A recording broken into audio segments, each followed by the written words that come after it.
Alright guys, Bludgeon Boy here to watch himself playing some more Donkey Kong Country 2 Diddy's Conquest. The last 2 levels ahead of us. The reason I'm redoing this commentary isn't because the commentary was shit, but because the original take for this went for 35 minutes or something.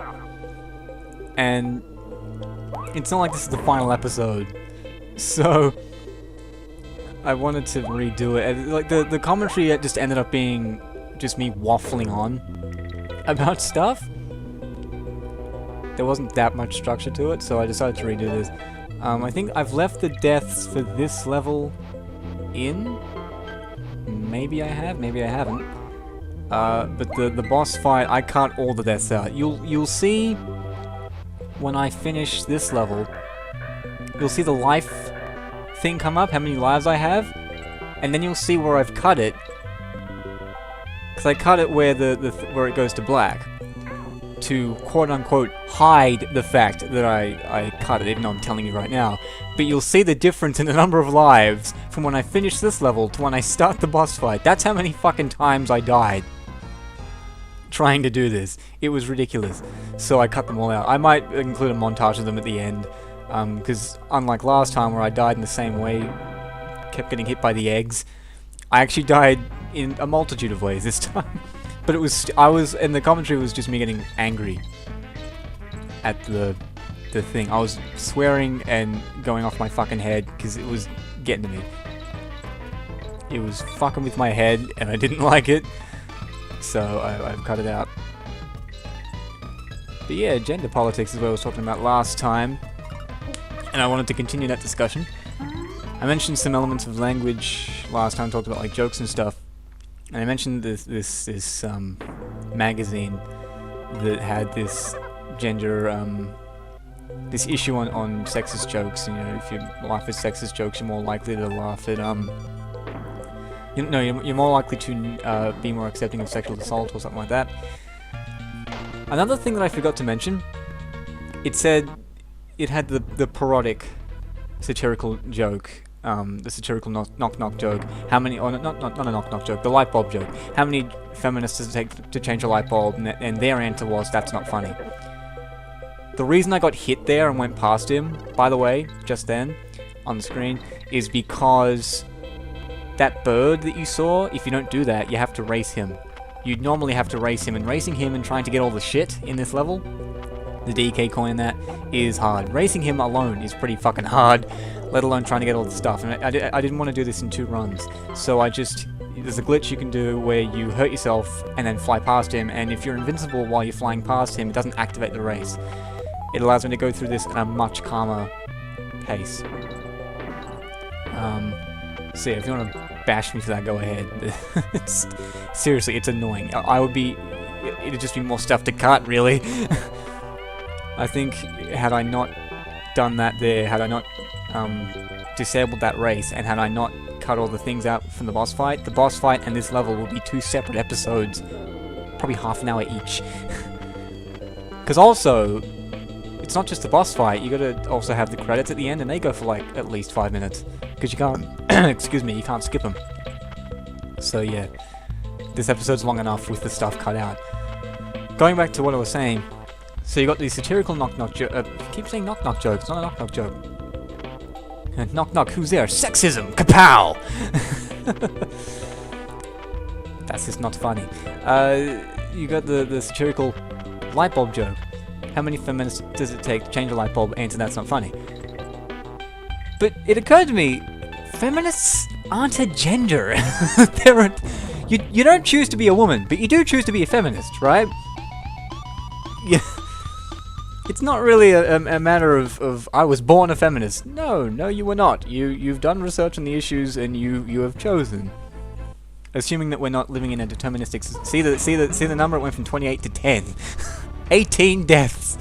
But yeah, you didn't choose to be a feminist. No, sorry, you didn't choose to be a woman, but you did choose to be a feminist. So, as far as I'm concerned, making fun of feminists, given that they choose to hold the views that they do, and given that they choose to act in the way that they do, choosing to make fun of their actions is fine. Seriously, don't try and get out of criticism just because you're supposedly doing the right thing. That's what every fucking activist group says. So, fuck them. But I wanted to address the way in which we approach gender politics, and we have two main groups, feminists and men's rights activists. And these groups, along with, with fighting for their own causes, they constantly bicker with each other over certain things. Because of course one group tries to fix an issue that on their side, and then the other group goes, oh, that's infringing on my rights, or it's judging me in a certain way, it's assuming me to be a certain way. The changes that positively affect one group are then seen to negatively affect the other group. One instance where I saw this, a friend of mine who's a feminist liked this page on Facebook, and it was like a men's rights activist page, and the men's rights activists were reporting on a thing called Slut Walk, and Slut Walk is a thing to parade where women dress up in like skimpy clothing and stuff, and they promote the idea that just because I'm wearing clothes like this doesn't mean you can just fuck me at will. These clothes don't count as consent, and that's true. All right, let's get one thing fucking clear. Unless the woman is wearing a shirt set that says anyone can fuck me whenever they want,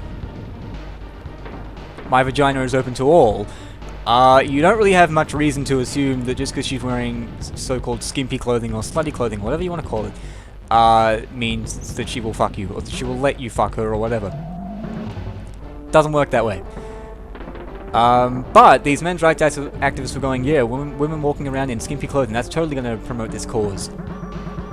Totally, they can just wear whatever they want and get away with it, blah blah blah. And this friend of mine gets into an argument with them in the comment section, rah, rah, rah, rah.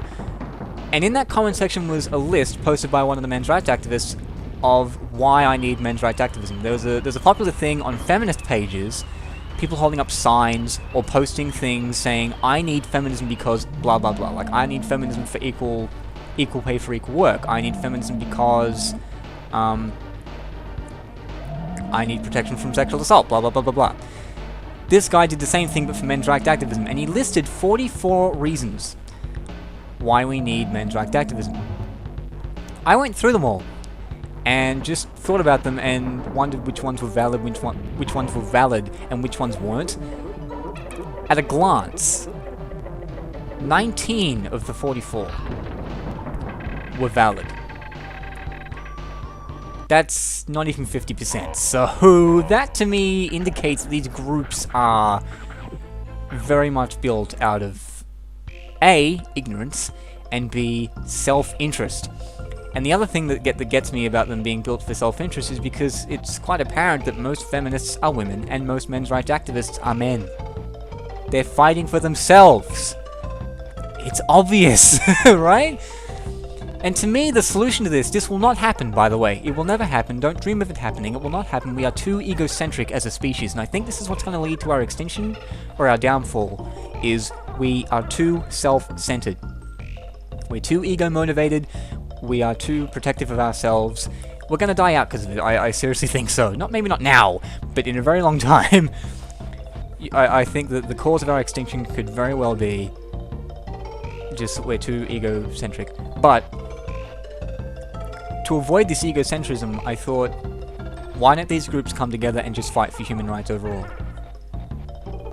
The problem with that is, of course, or the initial problem I had with that was, well, human rights is a big problem. And the way you deal with big problems is you split them into smaller problems. Then you're just going to end up back at women's issues and men's issues all over again, and we're back to where we started. But what we need to do is have this over-encompassing, this overarching focus on human rights, just overall. But then have very strong dialogue between these groups where interests may conflict and where interests may converge.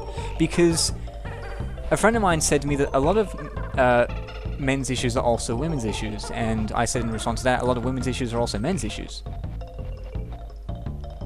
And it's true. Like, the rape, for instance. Women are affected by rape, obviously, because they're almost always the targets. 99% of rapes are against women. It's often not reported, women are scared and frightened of reporting it, and of course when they go out at night time, they have to worry about these predators coming after them. But we then have to suffer being seen as rapists. By, sometimes it's women who are very judgmental and go, "Ooh, all men are rapists," and sometimes it's from women who have been raped. And they can't help it, they've got this inbuilt fear because of the experiences that they've had no control over, going, "Oh my god, every man's a rapist, I've got to be very careful, I'm going to be frightened of every man's got to do something to me." Like, the serious mental issues and emotional issues due to what they've experienced, which is not their fault at all. So, both sides has a problem with rape, so... Yeah, it's, you know, having people more informed on what rape is, what constitutes rape, what constitutes consent, all that kind of stuff will help both genders, okay? It's not a women's issue anymore, it's not a men's issue anymore, it's just a people issue. And that's how we should be looking at it from my point of view. But I seriously doubt we would ever reach the maturity, the intellectual or emotional maturity to do that. I just don't. I have no faith in people anymore. I just don't. Speaking of rape, by the way, there's been much discussion that I've looked into over the past few months concerning rape jokes. And, you know, what are rape jokes funny? Should we tell them? Are they socially acceptable? Are they offensive? Blah, blah, blah. Obviously, a lot of feminists go, "You shouldn't have a joke about it, it shouldn't be in any jokes, just leave it alone, it's not funny, it's a serious issue, And other people on the other side go, "Well, it's fine, it's just like everything else, just joke about it, it's like everything else." To me, first of all, you gotta define what a rape joke is. A rape joke to me is any joke wherein rape is the subject or rape is referred to. At all. Rape joke does not mean rape victim is being made fun of. Rape joke does not mean rape is being promoted. I don't know where people get this idea from. And obviously most of the people who comment on this know nothing about jokes. Being a comedian, I think I'd have some expertise on the subject. First off, you have to understand that referring to something in a sentence does not mean you're promoting that activity. Even if it's metaphorically. Like, I had a friend, probably one of the friends I've already mentioned, him in this, yeah, it would have been a friend I mentioned in the last episode, the friend who said, you shouldn't say that because black people might get offended. I was at a birthday party with somebody, and I mentioned how I was playing Mario Kart Wii, and in Mario Kart Wii, the items are set up, like, the AI uses items against you at the very end of the race. Like, I do the entire race and do an awesome job, and I'm in first the whole time, then I get hit by a fucking blue shell or something, and then an AI driver goes past me and wins the race. And that means I have to restart the GP if I want to get the rating that I want to get. It was just annoying. And I said to her, I kept getting raped by items in Mario Kart, and I saw the girl just out of the corner of my eye roll her eyes. Now, I didn't say anything at the time, because I'm like, it's pointless getting into an argument with her, I don't believe I could convince her of anything on this subject. But I'm wondering why she rolled her eyes. All I did was use rape in a metaphorical context. That doesn't mean rape is acceptable. If anything, I'm condemning the action that the computer is doing. I don't like being hit with items at the last second, it's fucking annoying. Much like rape's fucking annoying. If I could make such an understatement. You know, and I guess the other side of the argument is you're undermining rape. It's like, if you're gonna judge my entire perception of rape based off of one thing I say, your opinion is fucking invalid. I've done an entire blog post, you can find it on my blog, about rape, about the Steubenville rapists. This, like, rape squad, who had, like, this football team as a cover, basically. The school football team was just raping people, raping girls at their school. And I've discussed this at length. I don't believe it's a subject that should be made light of, but making a joke involving rape does not mean I'm making light of the situation. And also, it's only rape that people ever do that for.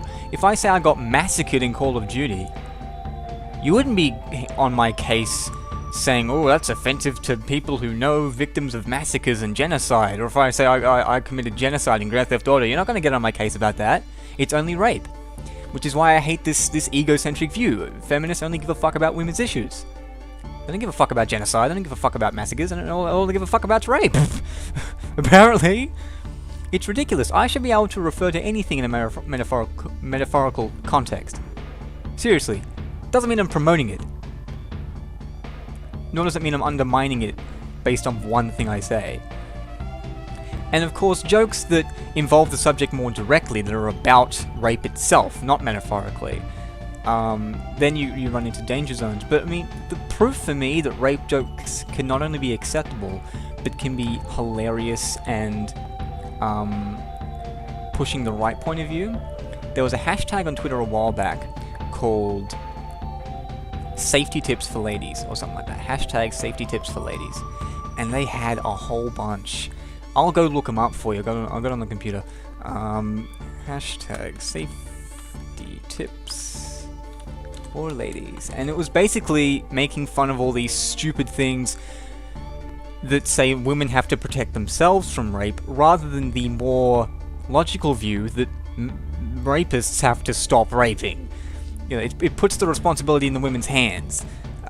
This safety tips for ladies stuff, and I think it started out as a serious thing, but then people hijacked it and took the piss out of it, and these are all rape jokes. Safety tips for ladies: if a rapist attacks you, do not blow your rape whistle because more rapists will come. 100% of rapes happen during the day or night. Fly into space to avoid both.